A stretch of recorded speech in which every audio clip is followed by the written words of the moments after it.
Good Tuesday morning, everyone. Today is Travel Tuesday, so make sure to click on I'm Feeling Lucky when logging onto Google Earth and give some interesting facts. And don't forget to attach a picture of where you visited. Be ready to share at 8:30. After Spanish, we will go over our spelling words for this week. So have your literacy notebook open to the first available page, date it for May 4th, 2021. Title it Spelling Words and number your page 1 through 25.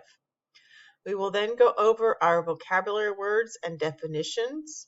For homework, you will have a spelling and vocabulary practice in Seesaw.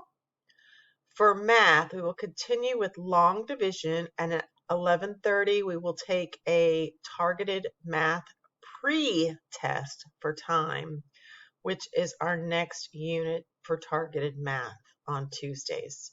Let's make it a great day, and I will see you guys at 8:30.